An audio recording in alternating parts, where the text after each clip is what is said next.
Hello and welcome to a new episode of I Can Do. I'm Benjamin Lee. Wherever you're listening, thank you so much for giving this podcast your time, and really looking forward to this conversation. We have another fantastic guest on the show today. Coach Terrence Brown is on the show with us. Coach, how are you doing? I appreciate your time, Ben. I'm doing well. I'm doing well. It's summertime, so it's vacation time, and Yeah. trying to get a chance to debrief before season gets into all the hecticness and just staying busy at all times. So just enjoying some of this downtime. Yeah, absolutely. Well, I really appreciate you being on the show. Should I call you Coach or Terrence, or how do you want to be referred to? Yeah, Terrence is fine. Yeah, All Terrence is fine. right.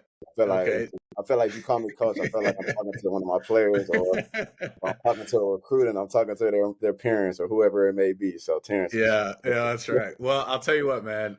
So Terrence is a defensive back coach at the University of Cal, and you've been there since 2022, and really impressive resume. I will tell you what, though, I'm 45. I have slowed down quite a bit, but I still do HIIT training and I work out, and you got me fired up. I wish I could say that I had a good history playing football in high school.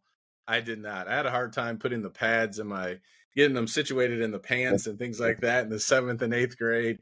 I got hit in the throat one time in one of the games. I was like, I don't know if this is going to work. So I ended up being in the marching band, wishing I was out there playing football. But you got me fired up today. Well, you probably saved yourself from a decent amount. So you don't have to worry about trying to remember what you did yesterday. Right. Yeah, that's right. That's I right. have to do a decent amount of time. My wife gets so frustrated with me. She's like, "Man, you can't remember anything." I'm like, "Baby, I'm sorry. Try to my head, not to my heart." That's right. Well, we love football. One of the things, my wife Nikki, we were just talking about family, and we met in 2003, actually in Syracuse, New York. We were at a church event. It was called a Campaign for Christ, and her maiden name was Benjamin. So I said, "Hey, let's just go ahead and get married." But it didn't go exactly like that. But she, when I met her, she was into football, and I was like, I cannot believe this. So her dad has always been a big Dolphins fan because she grew up in Florida. And so, we would just talk, and I was like, this is unbelievable. We can have a conversation, and so that was something that was really awesome when meeting her. And my son, Josh, we love, we love watching football on Sundays, and it's obviously expanding with, I remember growing up, Monday Night Football, with Al and Frank and, those guys. That was like the big thing. And now it just keeps getting bigger and bigger. And I love to, kind of pick your brain with that a little bit more. But if you can, I'd love to hear your story of your journey to football and how now you've been coaching in the college ranks for a number of years. How did all this get started? Yeah, I mean, if I could be honest with you, Please. it's all credit to God. Amen. I wouldn't be in the position that I'm in without Him gifting me with the talents and the gifts, the abilities to, one, to play the game, but two, to understand it, to carry me on for years. And it really was spearheaded by my father. So I'm the oldest of two. My father's name's Terrence Brown Sr., so I'm the junior. My mother's name is Christina Brown, and my brother's name is Christopher Brown. And so in our household, it ran like this. It was faith, it was family, and it was every extracurricular activity that came after that. My father is a pastor. He's been a pastor for, I want to say, I'm 30, I'm 33. So he's been he's been a pastor for about 30 years. So somewhere around that time frame. And so faith was priority number one. Our Sundays, our Tuesdays, our Wednesdays, our Thursdays were dedicated to spending quality time, developing a relationship with God, and as every other day was, but those days in particular, family. I come from a tight knit family, as I just said. It's only two of us. in terms of siblings, but I come from a big family of cousins. My mom was Mm. one of 8, and my dad was one of 3. But on my mom's side of the family, I think I have close to 50 plus first cousins. And so growing up, my friends, my teammates were my cousins. So from from football to track to baseball, that's where a lot of my time was spent at the church, Yeah. practice, and with my family. And so my dad, found out that I guess, we're athletically gifted enough to do something. And football became natural, came easy. It was something that I did, um, you know, fairly easy, to be honest with you. I Mhm. understood the game, played multiple positions growing up, and actually was playing quarterback in Ooh. pop corner football after getting used to contact playing. My father started me playing on the offensive line, so I played tight end, Oh, tackle, nice. and I was one of the smaller guys on the team. But it was, with the intent of getting used to, the physical contact part of the game, because I didn't play flag football. I just went straight into tackle football at the age of 7. And Nice. so, and it was after, maybe a few years, happened to be, one of the better players on the team, and really committed to, I guess, mastering the craft of playing the game of football. So in the extra time when I wasn't, at choir rehearsal, when I wasn't, doing homework or working on a science fair project or whatever it may be, my extracurricular time, it was spent at the park, Nice. or in my grandmother's backyard, really working to master my craft at a young age. And this was before all these like personal trainers like started to come about, over the years. This was just literally homegrown teaching. And I had some family friends that had played football at a high level that would always provide me with little pointers and tips here and there. But it was, I would say, around 10, 11 years old where I came to understanding that like this is what I wanted to do. And I think that's where my mind shifted to, okay, how can I get an opportunity to further my education, right? And for free at that. My parents didn't go to college. They went to community college and they did 1 to 2 years, but they were raised to start working. And Mhm. so they started working after being 2 years in community college, and raising two fine young men. And that was their mission. Yeah. And so my intent was, okay, how am I going to get to school and have it be paid for and taken care of? And the only way that I knew how was to earn a scholarship. And so my parents made sure that I handled my business in the classroom, stayed on top of my academics, understood the work ethic in the classroom, submitted assignments on time. I was a bit of a procrastinator at times because I think some classes did come a bit easy to me as well. Mm. But Good. uh, and that really trampolined me into earning scholarship opportunities, going into my junior year in high school. I think it was, yeah, going into my junior year in high school. Started earning scholarship opportunities, and it was only a handful, but it was more than none. And that was a That's big right. thing. That was a big thing for me and for my family. I was fortunate enough to earn a scholarship and go on and further my education, graduate from Stanford University, Yeah. and to be first generation from Los Angeles, California, Compton, California, Nice. first generation to go to Stanford in my family was a big deal. Absolutely. It was a really big deal. Yeah. And I took that to heart, because I wanted to inspire those that followed after me to have the desire to do whatever it is they set their hearts to do, whatever that looked Mhm. like. I didn't want them to Mhm. be exactly like me, but I wanted them to see what was possible and what was attainable. And Yeah. so, played, graduated from Stanford, and I happened to be there during some pretty successful years. Yeah. Jim Harbaugh was my head coach my first 2 years, and then David Shaw. That's what I was going to ask you. Yeah, Yeah, you were there. Yeah. So two great yeah, coaches there. yeah. But So, before you move on, let me ask you a question because I really appreciate you sharing what you're sharing. For those who are listening, you said, a lot of school and stuff came easy to you. What kind of sacrifices did you have to make to stay on your school, get into Stanford? Obviously there's sacrifices in anything. I'm curious, what did that look like? Because I think that will help the audience as well. People sometimes just hear certain things and stories, Right. but there's a lot more, I'm sure, behind that of, okay, in order for you to get a full ride, what did you also have to miss out on? Right. I guess I don't necessarily look at it as missing out on, and I think that comes with just maturation over the years. If you would ask me this question at 24 years old, I probably told you I missed out on a lot. Mm, But I look at it more as I had the opportunity to invest my time in something that would allow for me to better my life, right? And so, in terms of sacrifice, um, the things that I probably um, missed out on. I didn't necessarily hang out with a lot of people like that. Like I didn't hang out with friends, on a regular Wednesday night, whatever it may be, or Saturday night, like Saturday night or a Friday night.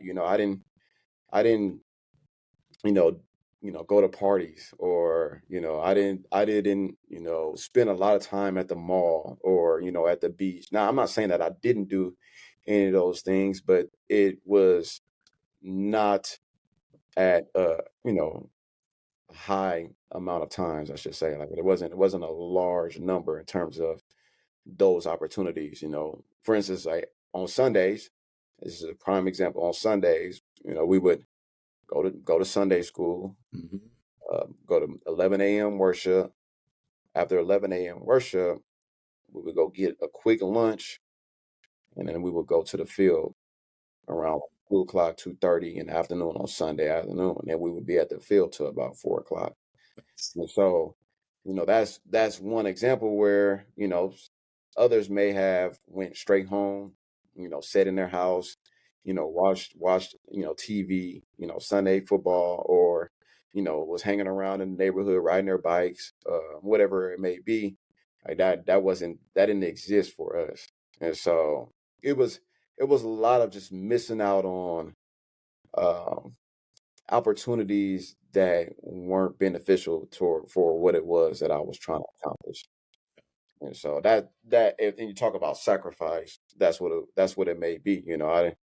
Uh, Now my parents weren't strict by any means. Like my dad, obviously being a minister, um, and he had made his mistakes growing up. Like he, wanted to model what grace looked like. And so there were times where we may have made some poor decisions, and it was obviously train up a child in the way they should go. When they leave, they shall not depart. And Amen. he definitely gave us tough love and things of that nature.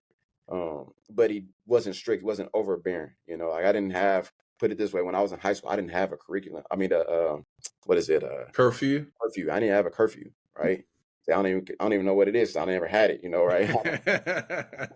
I didn't have a curfew, but that's because I didn't necessarily do anything outside of Yeah. training or spending time with family. Yeah. And so that, if that answers your question in terms It of does. Yeah.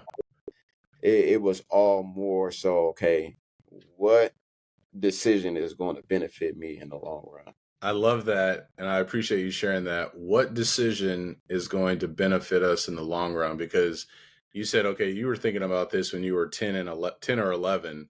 And I mentioned too before we started hitting the record button, we're going through a book with our son, 7 Habits of Highly Effective Teens. And that's what it talks about. It talks about setting a goal. And this idea, I have a book here by Trevor Mawad.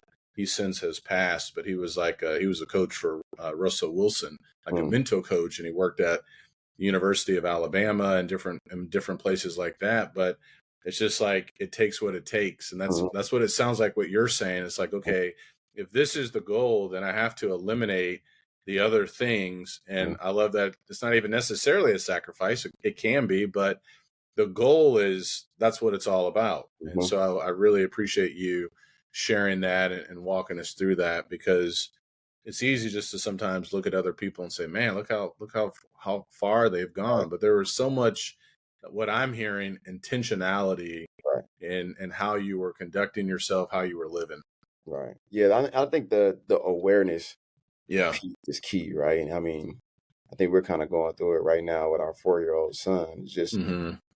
one of my prayers is, God, like, just provide me with the guidance, direction to steward the gift that you have bestowed upon him. And I don't know what those gifts are, but that's something Mm-hmm. that, as time goes, that I can continue to gain clarity and discernment of what those particular gifts are. But just the awareness, I think I had the awareness at a young age that I happened to be, pretty good. I don't want to say I was, the guy, but it came natural to me. And so since it came natural to me, well, I'm going to invest time in becoming the best version of myself in some form or fashion.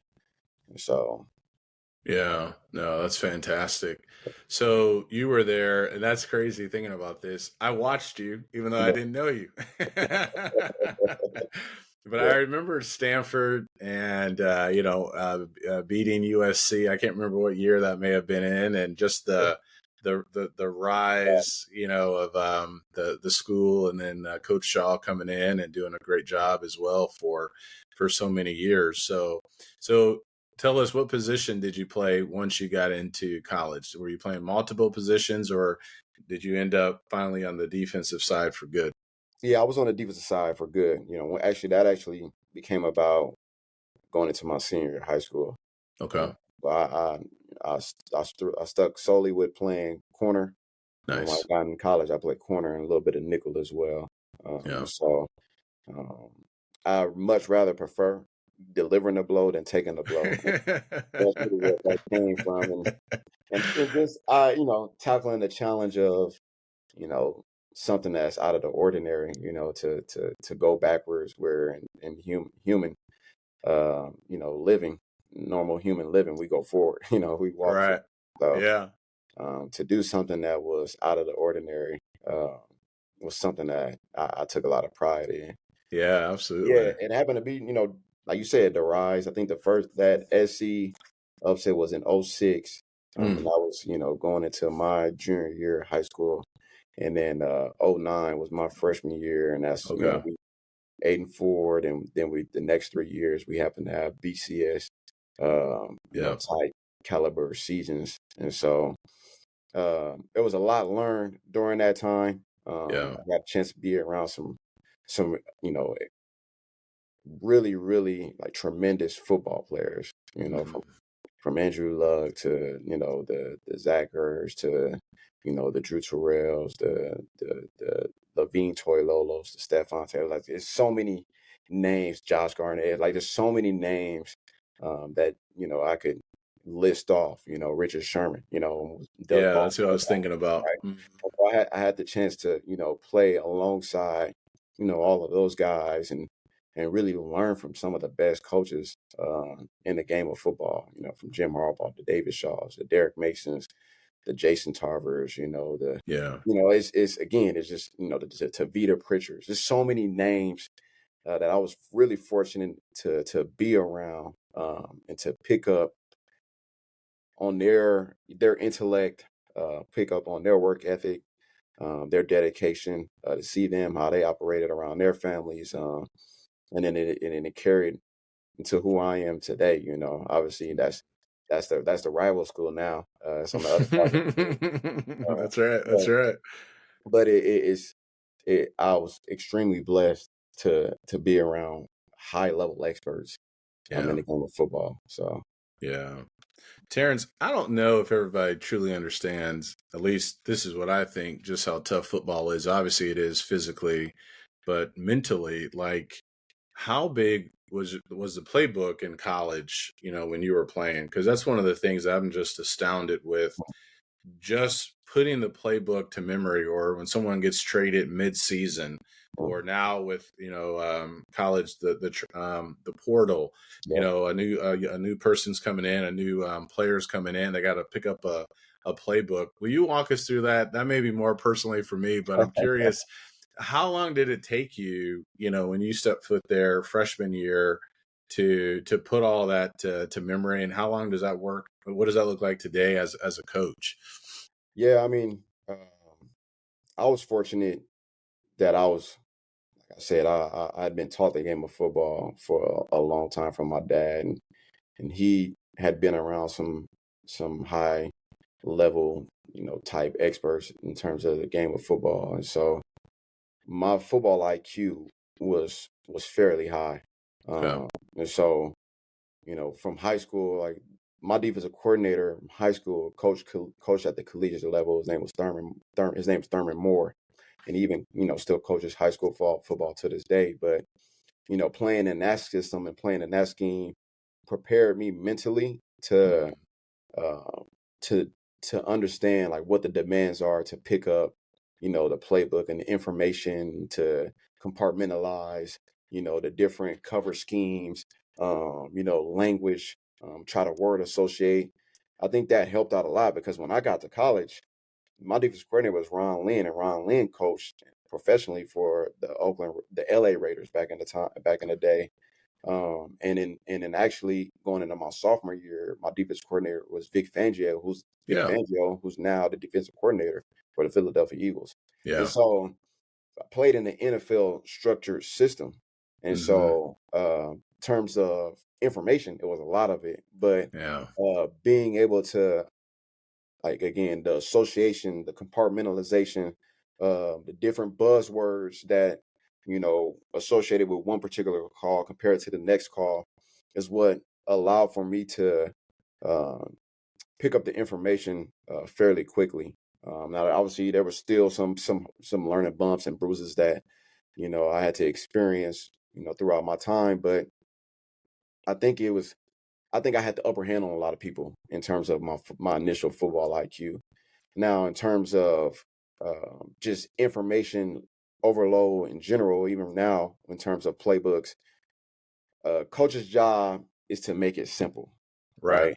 Right. And so, if you have a good coach that can teach in a way that makes it, you know, fairly easy to comprehend, I think that is what goes a long way. I think I have some really good coaches that were really good teachers, and I think that's something that I take pride in is being a good teacher to try to make it as simple as possible for our players to pick up information, to be able to digest it, and then not only be able to understand it, but to be able to apply it. Right.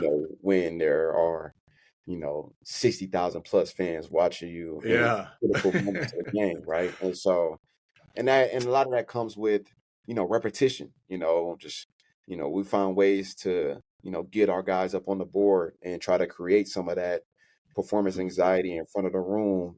Give them a call and they have to draw their responsibilities. That was something that I had to do when I was a player. From simulation, walking through calls, just working on the communication, just so everybody understands what their responsibility is and they understand what everybody else is doing in that particular call. And then just the replication of game like reps and practice. And so all of that uh, accumulates to a young man being able to digest the information. Now, there are some freshmen, you throw them out there, and the first week or so, they still, still trying to figure it out. But I think, you know, take a lot of pride in trying to simplify it as much as possible. Yeah. The word association, the compartmentalization, I think gives young men the best opportunity to learn the scheme in which they play in. Now, I think offense is a bit more complex, because they have different checks and adjustments and from call to call, and so Yeah. uh, I can't necessarily speak for that side of the ball, but I do know on this side of the ball, that's what we try to do. Let me ask you one more, and I want to talk about the performance anxiety because I find that really fascinating. Do you remember any of those old plays? If so, can you rattle off one of them? Oh I yeah, don't I remember 'em like it was yesterday. give us a play so the audience can hear how detailed it is. So we had a quarter half coverage that we ran quite frequently when I played. And I don't remember the exact name of the call, but I remember like how when it was delivered, the signaling, like I can still see it to this day. And it basically was like, in football terms, it was a over front. So over front is where you have 4 down linemen. You have 4 down linemen, and they're shaded based on the guard and the nose tackle are shaded based off of whatever those front rules are. And I want to say this was set to the field, so the 3 tech would be to the field. The nose will be in the shade, which is like aligned over the guard on the other side of the center. And then you have your 2 outside linebackers. And then we had 2 off the ball linebackers. And then around them was the 5 DB. So we're playing quarters to the field. I see. And then to the boundary, we're playing cover 2. And so that was like one of our bread and butter calls. And I know that I made a decent amount of plays on that call. So you had to know what everybody was doing. I think when I got to when I started playing inside at the nickel position, that's when my football knowledge really started to like take another level, because essentially when you play at the nickel position, you're a DB and you're a linebacker at the same time. Right. And so you have to understand where your fit potentially could be based off of where this person is aligned. And then you also have to understand what your responsibilities are as it comes to coverage as well. And so that I'll say that's where like my knowledge of the defense as a whole took a jump. Now I'm a master at DB. I'm not a master at D-line play, and I'm not a master at inside linebacker play. But I have an understanding of how it all ties together. Gotcha. Yeah. No, I just find that amazing. So I got a couple of books here. I want to talk about college students, professional players, in front of 60, 70, 80,000 people. Everyone's watching it now with NFL and even college. It's going to be a crazy season this year.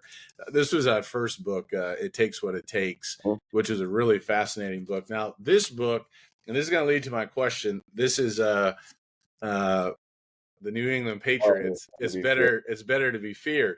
So when you mentioned that about, handling that pressure, there's one play in the Super Bowl against the Seattle Seahawks. And I watched it, and I'll never forget it. It's the fourth quarter. The Seahawks are at the 2-yard line, and there's like, a minute left. And they could just hand the ball off to Marshawn Lynch and run it in. But they put the camera on Bill Belichick, and he just stood there. There's no panic, and he just stood there. And hearing more about it, it sounded like he understood that they were maybe a little bit confused about what they were going to do. And he said, I'm just going to ride it out, essentially. And I was like, that is unbelievable, because most of the time you take the time out at the 2-yard line. Right. So that's what I want to know in particular. And you've mentioned football is like the game of life, where there's a lot of pressure. And how do we stay in the moment? How do you stay in that moment?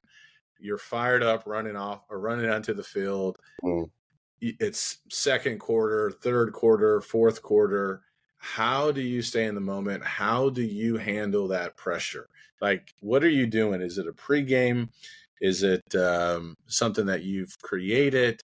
Walk us through that. Yeah, I think it varies from person to person. I think just the natural nerves. I think sometimes those are a bit challenging to evade, but I think you can still focus into what it is, whatever your task is, right? And so I think for me, dating back to when I was a player, because I'm a high passion, high energy individual, and so like I have to settle down, before the storm. And so for me, on the morning of game day, one thing I always do is I always listen to gospel music. I always listen to gospel music because I try to center myself and be able to spend that time with God to like allow for my natural anxieties, my natural nerves to come to a still, to come to a peace. Okay. And so that's what I do.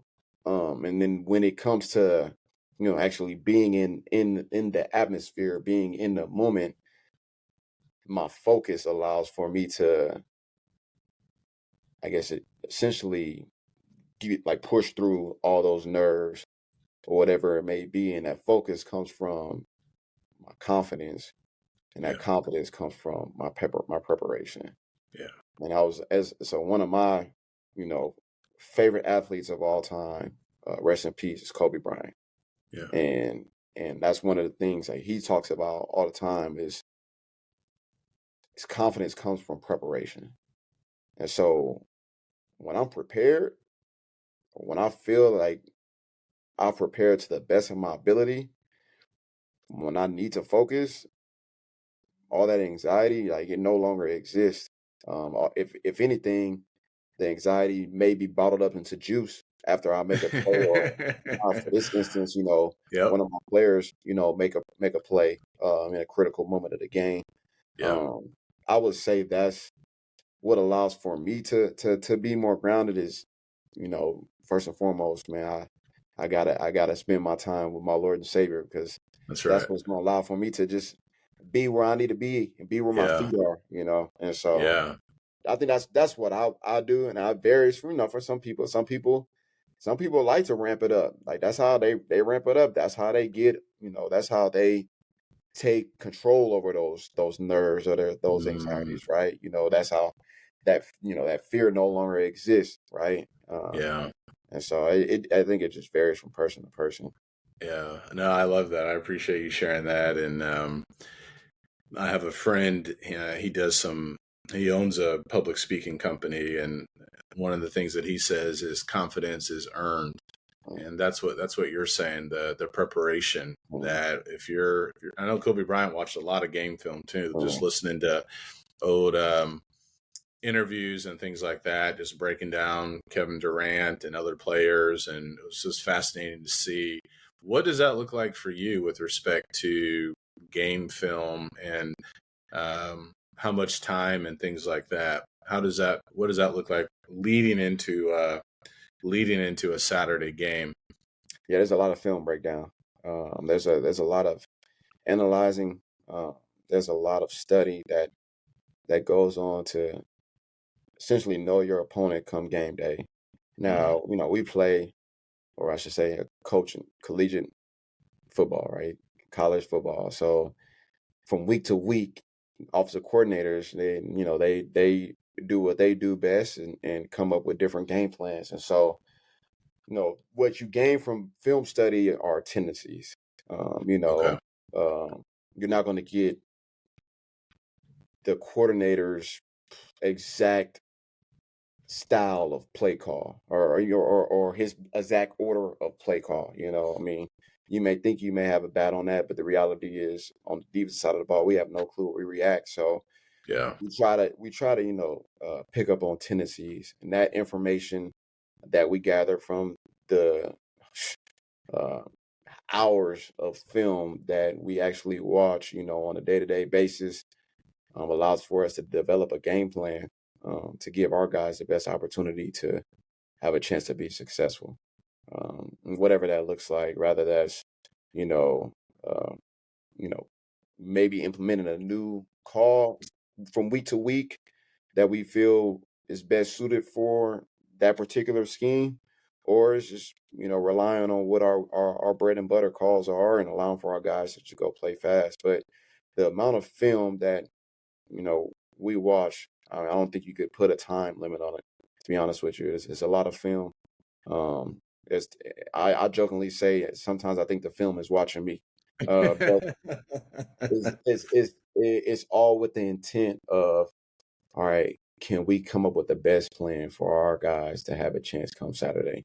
Yeah. And that's where, throughout the week, that's where we're, providing them with the information of, particular formation tendencies, or, situational tendencies, whatever is going to give them, somewhat of an advantage, um, from down to down, to have Yeah. a chance to defend their opponent. So there's a lot of, I mean, that the play you talked about with the Super Bowl, I mean, that you talked about with the Patriots and the Seahawks, Man, I remember watching a video following that play that Malcolm Butler had made.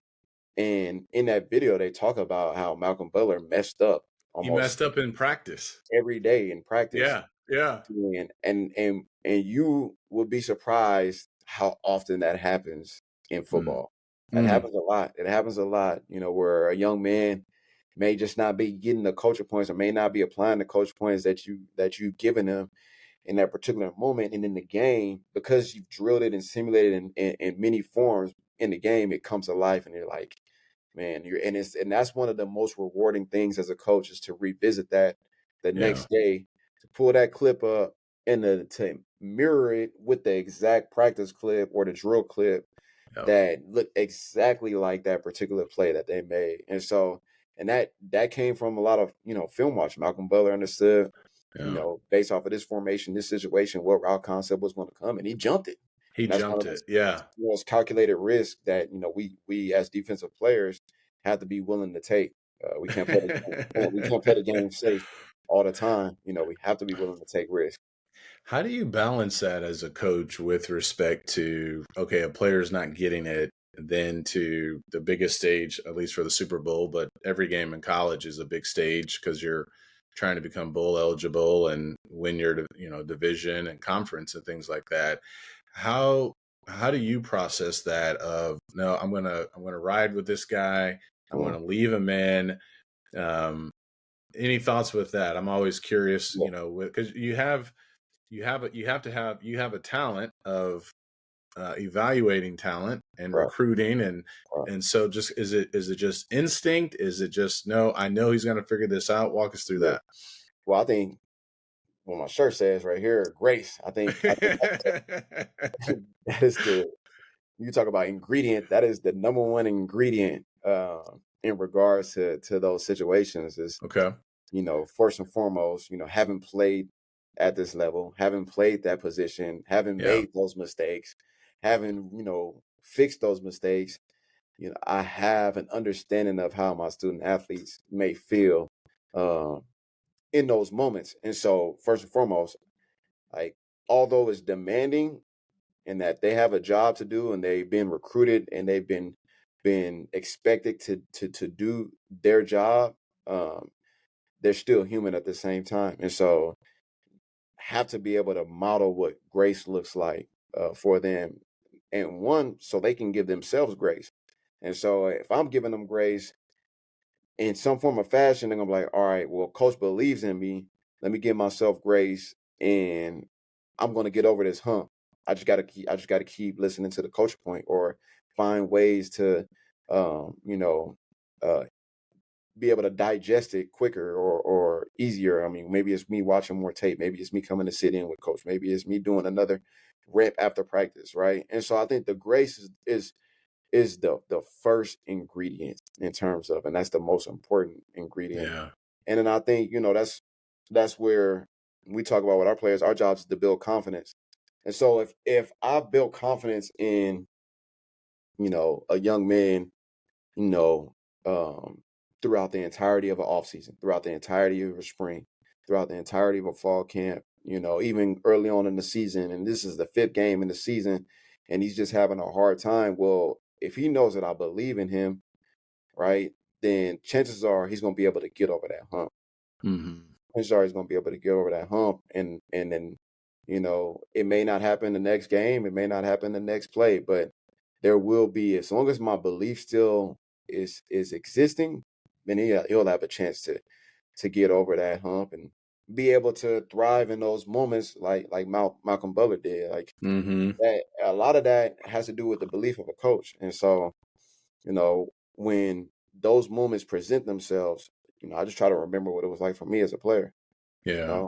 I tell my guys all the time, man, I remember playing the Fiesta Bowl and, we're playing against Oklahoma State Hmm. and it was a and I want to say it was a second and 10. It was a passing down situation. And we were trying to get Oklahoma State behind the sticks a little bit. And so my coach calls cover zero. He calls cover zero. It's out in the middle of the field. I know the coaching points. I know I'm supposed to play with inside leverage. I know I'm not supposed to allow for a slant across my face. And I hesitated.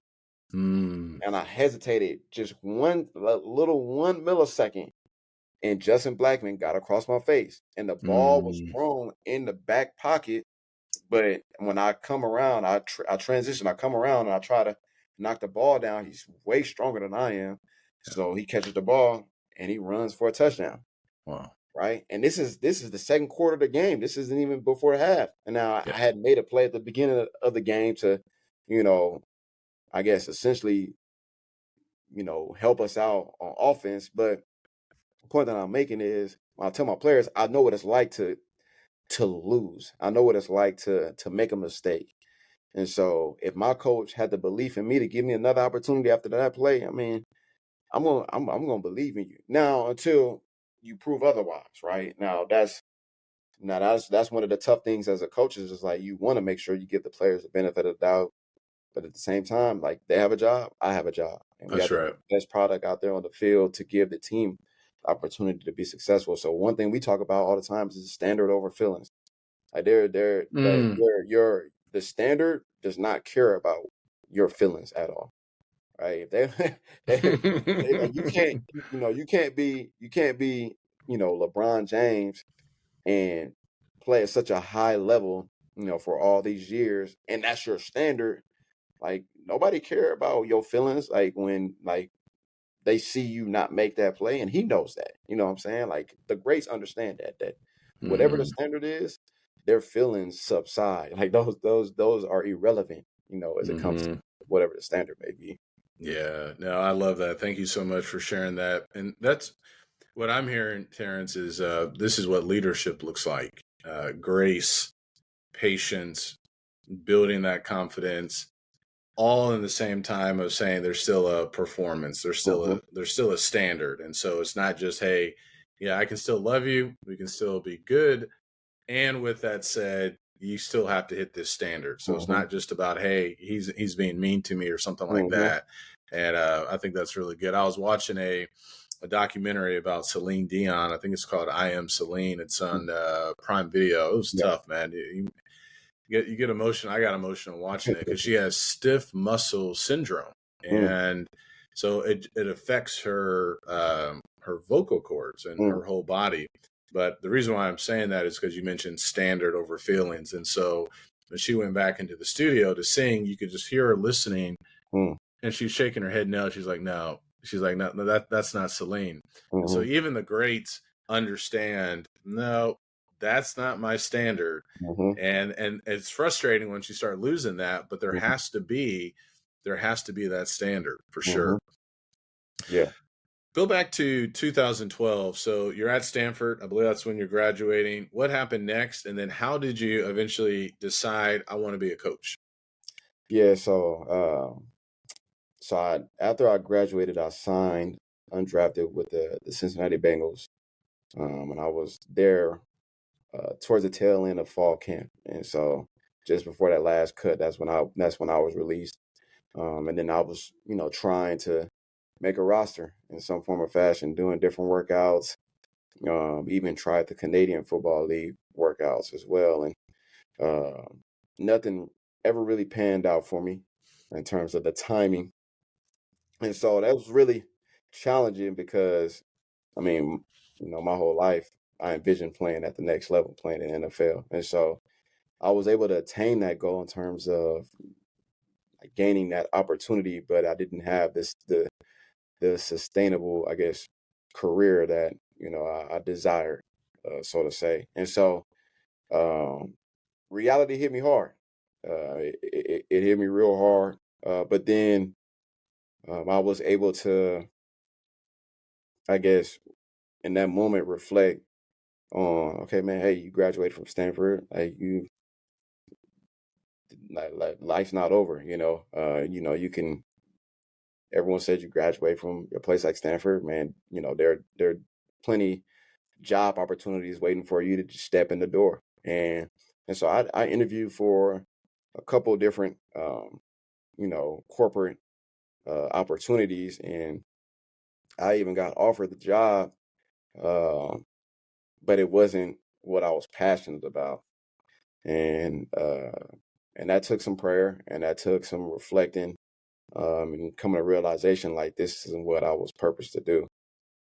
And so, stayed in prayer. And I was fortunate one day to go watch. I was going to go watch my younger brother. He was playing at Cal Poly San Luis Obispo. He was a quarterback, and they were playing Fresno's. They were playing New Mexico.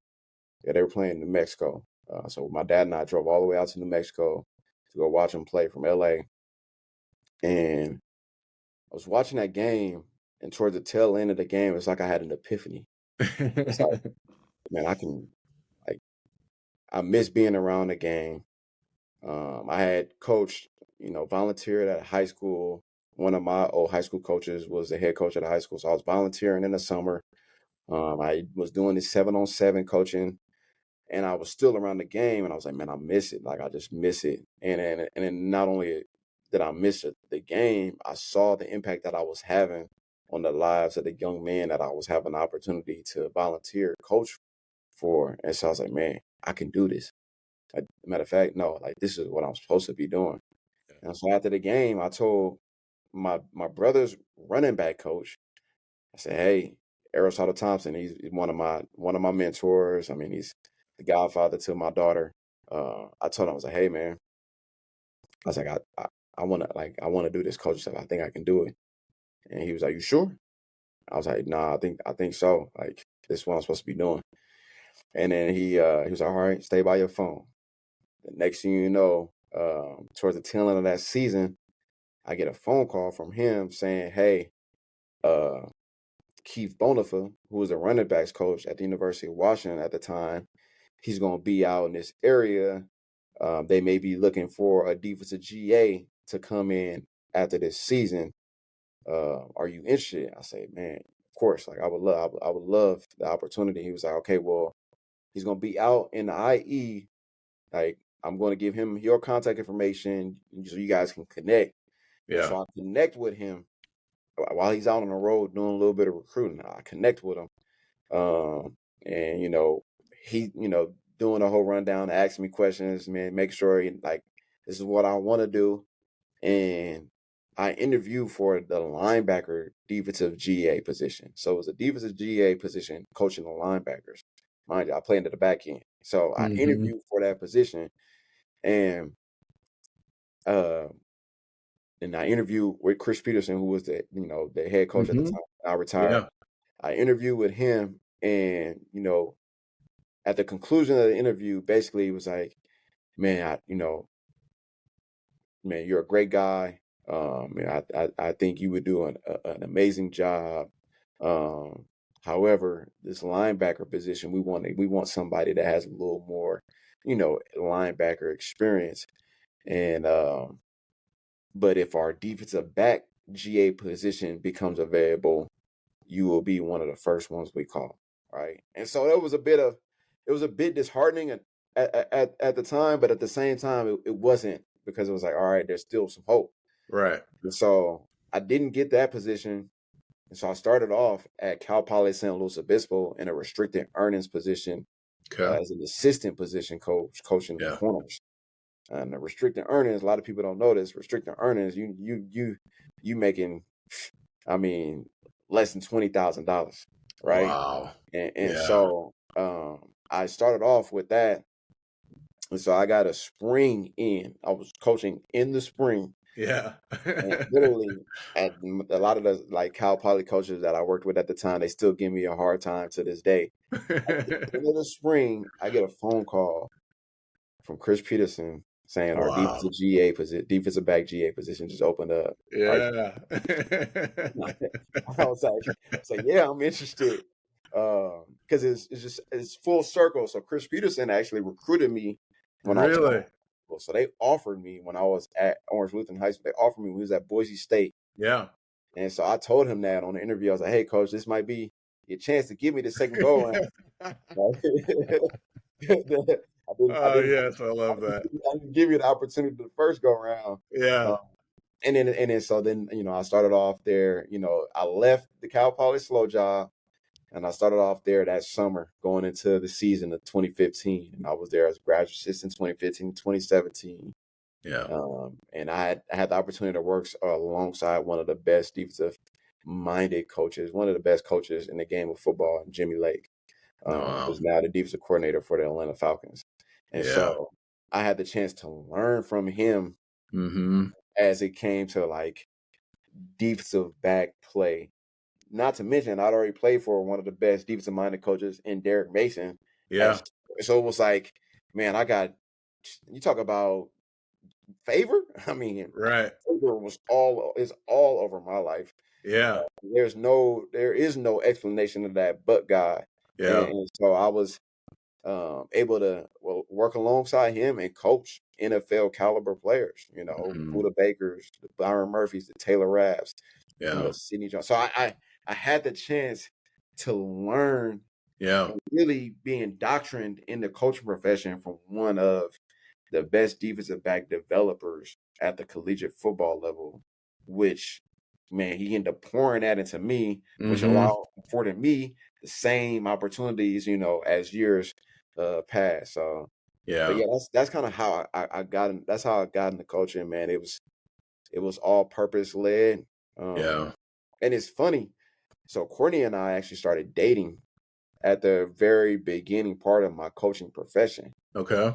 She had no clue about college. No clue.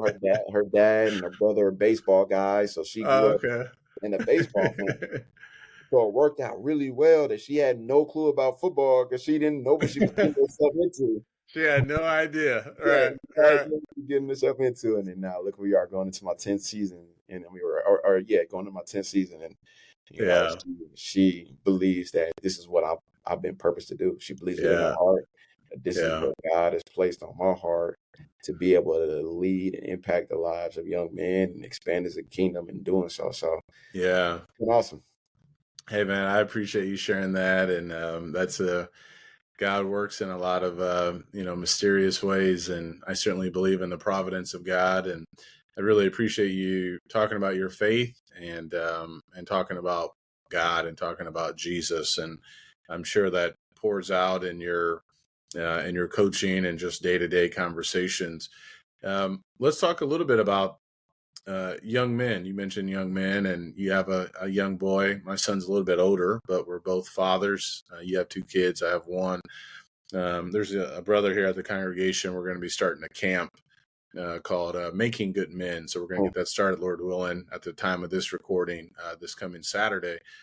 What do young men need to know today, Terrence? Obviously, our boys are younger, but when you have opportunity to talk to younger men and your players, what do you think they need to know? What do young men today need to be aware of and know? What do you want them to make sure they leave with while you're with them at that time? yeah, man. I think I was raised in such a manner that has allowed for me to be the man that I am today in terms of you know my dad instilling discipline, instilling you know uh, dedication, instilling loyalty, um, instilling trust, um, vulnerability, all those things he instilled in me at such a young age, uh, that that's how I carry myself this day. And I think for young men, the guys that I have the opportunity to interact with, and I try to be mindful of the fact that I'm not everybody's dad. I try to be mindful of the fact that, I was raised differently. Yeah. But in some form or fashion, you know, I I I try to implement some of those traits, or teach them some of those traits of what discipline looks like, and and how discipline can, not from a being disciplined viewpoint, but to how you carry yourself, Hmm. right? To um, being intentional about the decisions that you make, right? Because every decision that you make, again, I said earlier, every decision that you make has a profound impact on your life. And so it can be something as disciplined as walking around, how you dress, right? And again, like I said, I try to understand, like, I'm not like everybody, so I don't try to tell people how to be. I just try to preach the message of how you can be perceived, right? And as a young man, and and for fortunately, you know, I shouldn't say fortunate, but it just so happens that in my room there are a lot of young black men, right? Mm-hmm. And it helps in the sense that I understand how to connect with them on a Right. more intimate level. Yeah. Um, or brown man, like we have a Latino young man in our in our Mm-hmm. in our defensive back room as well. We have Samoan man as well. So I'm always on them about how they're perceived, right, Okay. and their perception, because ultimately, um, I was always taught, like, first impressions are everything. Like, the fact of, I mean, like, it's to the point where I can be walking around and it could be a week or so after I've gotten my haircut, and I can hear my mom in the back of my head, like, "You need to be slower." Because you just never know. You just never know who you're going to Yep. then interact with, and you want to make sure you leave a lasting impression. And so, Yeah. the discipline of how you carry yourself, right? The discipline of, like, what's of importance to you, right? The discipline of how you treat others, right? The discipline of how you treat women. That's one of the things I try to do a lot, is bring my wife around. I try to bring her Mm. around a lot. I try to talk about how I treat my wife a lot, Mm-hmm. um, Mm-hmm. because a lot of young men that I interact with, some of them may not have a fatherly figure at Mm-hmm. home, right? And so I try to give them a model of what that looks like, right? Yeah. Um, the commitment, man, being committed to whatever it is that you're doing, Yeah. right? Being committed to whatever it is that you believe, right? And I'm always we're always gonna try to sow a seed with my faith, any chance that I get, in some form or fashion. But all of these things are things that are discussed in the good word, right? And so everything that the Bible essentially tells us and how we should carry, those are some of the same messages that I try to convey to Yeah. my players in some form or fashion. Man, I think the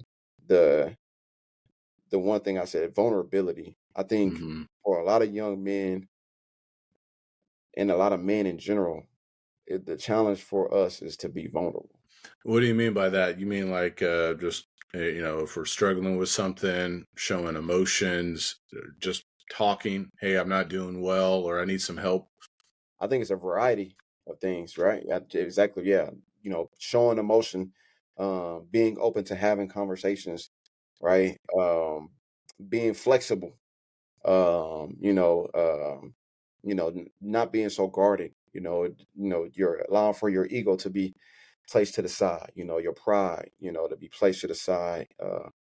That's what I mean by vulnerability. One of the things, we try to do in our room is, uh, we ask everybody what their why is. And we challenge everyone to get in front of the room to share their story and share what their why is. And that can be challenging for a lot of young men, certain young men, because they're not used to, being put on the spot, and they don't want to share their story because, one, they may be a bit uncomfortable. Um, Two, they may fear how they'll be judged. There are a lot of things that go into that. So we try to make it a safe space to where our guys feel comfortable that, like, this is home, but that, the vulnerability, um, the treating women, though, I think that's so we try to have transparent conversations about that stuff. And especially in this day and age for the, collegiate student athletes, I mean, Yeah. it's first and foremost, you got to know how to treat people the right way, right? But I, Amen. I Amen. also think that, because they're ambassadors of their programs, they're ambassadors of the universities, they're ambassadors.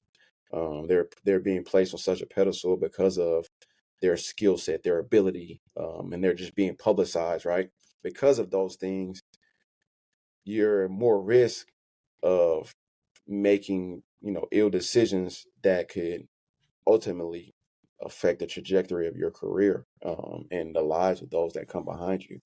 And so we try to have transparent conversations. We try to talk about things like, what consent is. We try to talk about, like I said, I'm sharing how, like, I'm taking my wife on a date tonight. Like, this is where we going. Like, try to share those real life examples.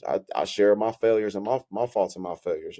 Just so they can understand, like, the growth that you'll experience. And so, Yeah. there's a lot that I would like, to pass along to young men. Sure. But those are Yeah. those are some of the things Yeah. I feel consistently. Those are the things that I do try to talk about, and do try to instill in them. And work ethic, man. This is Mm-hmm. You're not gonna get anywhere in life without working for what it is that you want. I think we live in such an instant world, an instant society, where everything is available for you at your thumb, your fingerprints, that we lose sight of what it looks like to work. And so that's where the game of football, some young men may come in expecting one thing. Hey, this ain't just gonna be handed to you. Like, we Yeah. expect you to get there, but you gotta work for this. Like, this isn't, I don't know who made promises to you. We don't make promises to you during this deal. We tell you what we believe and the potential that's there. And then when you get here, it's your responsibility to work for what it is that you want. And that's Yeah. the same thing in life. Like, you got to work for the things that you desire in life. Nothing can be handed to you. And if it's handed to you, man, it's Ain't gonna probably work. there's probably a headache waiting for you right soon as you open that door, right? And so that's where we try to make sure they understand, like, what that looks like, and working for things that are worthwhile. Yeah. I really appreciate you sharing that, Terrence. And, that hit home with me because my dad wasn't around growing up, and he had a very challenging childhood, and he struggled with alcoholism, and he was more of the mean drunk, and Hmm. so saw a lot of things growing up with my mom being physically abused. And in the Old Testament and Kings and Chronicles, you have stories of fathers and sons, and sometimes the sons would replicate or repudiate. So that's what I like to tell people too. You replicate the good things. He was a hard worker when he was sober. He was a great guy for many years to my mom, but then you repudiate the things that are wrong Hmm. and shouldn't be doing. So I really appreciate that. And I got a list of other questions, man. And I've already taken more time than I told you in the email that I was going to take. We talked for about 15 minutes before we Yeah. got started, so I want to respect your time. But I really appreciate you coming on the show, and I want to leave you with any final thoughts you want to share with the audience. Um. Yeah. I mean, since I appreciate, um, your calling, and preaching, and serving God's kingdom. One of the things that has been consistent for me this year, that I've really, really leaned heavily on, is a Bible verse, and that's Romans 8:28. For everything works together for the good of those who love the Lord, that are called according to his purpose, right? Mm, And the thing that I really want to highlight on is everything works together for the good. And, there are many other biblical verses you talked about. I can do all things, consider it all joy. Like, there's many other references to that principle in the Bible that I think it just correlates with real life. yeah, So whatever it is that you may be facing, um, perspective is key. And I think if you can have the mindset of this this moment, this circumstance, this obstacle, this situation, if you can have the mindset of this benefiting you in the long run, I think, man, you're only giving yourself an opportunity to just continue to climb higher and higher. So whatever that looks like, I know for me, that's something I try to tell myself, in the thickness of season, when them hours start getting long, and then them nights of sleep start getting less and less realistic. Something that I try to tell myself is everything is working together for the good. And Yeah. so I hope that encourages somebody that could potentially be in a rough spot, or hopefully it continues to provide someone with hope that's received favor and has been blessed. Like everything that you will experience is going to work together for your good, some form or fashion. Yeah. Thank you so much, Terrence. And may the best. I don't want to say good luck. I know you're putting in a lot of hard work and preparation, so I look forward to seeing you guys in action this year. And I'll be watching you. So look forward to seeing you on the sideline. Yeah, I appreciate your time, and I appreciate all the support, because You're we gonna welcome. need it. Yeah. You're welcome. You're welcome. And for those who are listening, thank you so much. Thank you for listening, and we'll talk to you next time. Take care. God bless.